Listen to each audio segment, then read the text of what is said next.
എല്ലാ മാന്യ പ്രേക്ഷകർക്കും പുതിയൊരു വീഡിയോയിലേക്ക് ഹൃദ്യമായ സ്വാഗതം. ഇന്നത്തെ വീഡിയോയുടെ വിഷയം വ്യാഴത്തിന്റെ രാശിമാറ്റത്തെക്കുറിച്ചാണ്. വ്യാഴത്തിന്റെ രാശിമാറ്റത്തെക്കുറിച്ച് സാധാരണയായിട്ട് വർഷത്തിൽ ഒരിക്കലാണ് പ്രതിപാദിക്കുന്നത്. കാരണം വ്യാഴം ഒരു രാശിയിൽ ഒരു വർഷമാണ് സഞ്ചരിക്കുന്നത്. ഇതിനിടയിൽ വക്രഗതിയിലുള്ള സഞ്ചാരവും വ്യാഴത്തിന് ഉണ്ടാകാറുണ്ട്. എന്നാൽ അതിൽ നിന്നെല്ലാം വ്യത്യസ്തമായി ഈ പ്രാവശ്യത്തെ വ്യാഴത്തിന്റെ രാശിമാറ്റം മുന്നോട്ടാണ് സംഭവിക്കുന്നത്. ഇപ്പോൾ വ്യാഴം നിൽക്കുന്ന മിഥുനൻ രാശിയിൽ നിന്നും മുൻപിലത്തെ രാശിയായ കർക്കിടകം രാശി അഥവാ ഉച്ചരാശിയിലേക്കാണ് വ്യാഴം ഗ്രഹചാരം നടത്തുന്നത്. വ്യാഴത്തിന്റെ ഈ ഗ്രഹചാരം 49 ദിവസത്തേക്കാണ് സംഭവിക്കുന്നത്.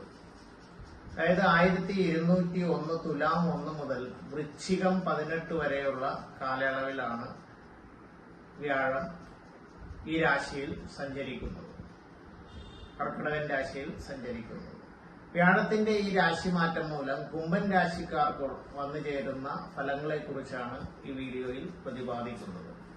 കുംഭൻ രാശിക്കാരെ സംബന്ധിച്ചിടത്തോളം ഇപ്പോഴത്തെ ഗ്രഹസ്ഥിതി പരിശോധിച്ചാൽ ശനി 2-ലും വ്യാഴം 5-ലുമാണ് സഞ്ചരിക്കുന്നത്. 5-ലെ വ്യാഴം സാമ്പത്തിക നേട്ടങ്ങളും ഐശ്വര്യവും കീർത്തിയും ഒക്കെ സമ്മാനിക്കുന്ന ഒരു കാലയളവാണ്. 2-ലെ ശനി എന്ന് പറഞ്ഞു കഴിഞ്ഞാൽ 7ര ശനിയുടെ അവസാന ഘട്ടമാണ്. ചെറിയ തടസ്സങ്ങളൊക്കെ ഉണ്ടാക്കുന്നുണ്ടെങ്കിലും വ്യാഴത്തെ കൊണ്ട് പലവിധ നേട്ടങ്ങളും സാമ്പത്തിക നേട്ടങ്ങളൊക്കെ വന്നു ചേരുന്ന സമയമാണ്. എന്നാൽ ആ 5-ൽ നിന്നും 6-ലേക്കാണ് വ്യാഴം ഗ്രഹചാരം നടത്തുന്നത്. 6-ൽ വ്യാഴം നിൽക്കുമ്പോൾ ഈശ്വരാധീനത്തിന് മറവുണ്ടാവുകയും കാര്യതടസ്സങ്ങളും മനക്ലേശങ്ങളും സാമ്പത്തിക നഷ്ടങ്ങളും ഒക്കെ ഉണ്ടാകാവുന്ന ഒരു കാലയളവെന്ന് പൊതുവിൽ പറയാം.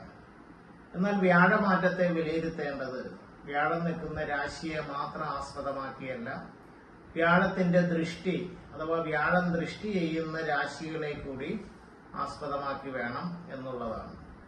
കുംഭൻ രാശിക്കാരെ സംബന്ധിച്ചിടത്തോളം വ്യാഴത്തിന്റെ ദൃഷ്ടി വരുന്നത് 2, 10, 12 എന്നീ രാശികളിലേക്കാണ്. 2, 10, 12 എന്നീ രാശികളിലേക്കുള്ള വ്യാഴത്തിന്റെ മാറ്റം മൂലം, 2-ലേക്കുള്ള വ്യാഴത്തിന്റെ ദൃഷ്ടി മൂലം സാമ്പത്തിക നേട്ടങ്ങളും ഐശ്വര്യവും കീർത്തിയും ഒക്കെ വന്നു ചേരും. അതായത് വാക്കുകൾക്ക് വില കൽപ്പിക്കപ്പെടാവുന്ന ഒരു സമയം, അല്ലെങ്കിൽ മറ്റുള്ളവർ നമ്മുടെ വാക്കുകളെ അംഗീകരിക്കുന്ന സമയം, വിദ്യ കൊണ്ട് നേട്ടങ്ങളൊക്കെ വന്നു ചേരുന്ന സമയവുമാണ്.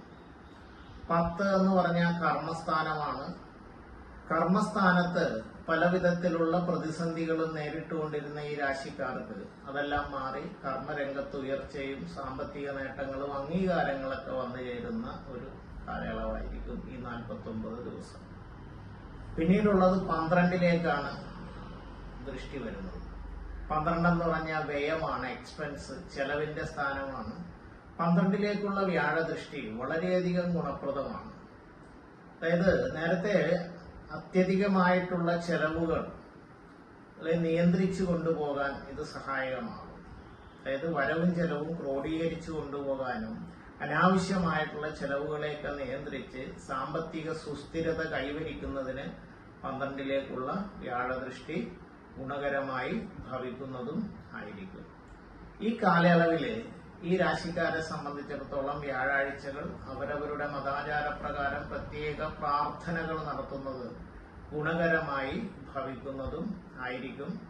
പ്രിയപ്പെട്ട പ്രേക്ഷകരെ, ഈ വീഡിയോ നിങ്ങൾക്ക് ഉപകാരപ്രദമായി എന്നുണ്ടെങ്കിൽ അരിവാണി ജ്യോതിഷൻ ചാനൽ ഇതുവരെയും സബ്സ്ക്രൈബ് ചെയ്യാത്തവർ സബ്സ്ക്രൈബ് ബട്ടണും ബെല്ലൈക്കണും ഒക്കെ അമർത്തി സബ്സ്ക്രൈബ് ചെയ്യേണ്ടതാണ്.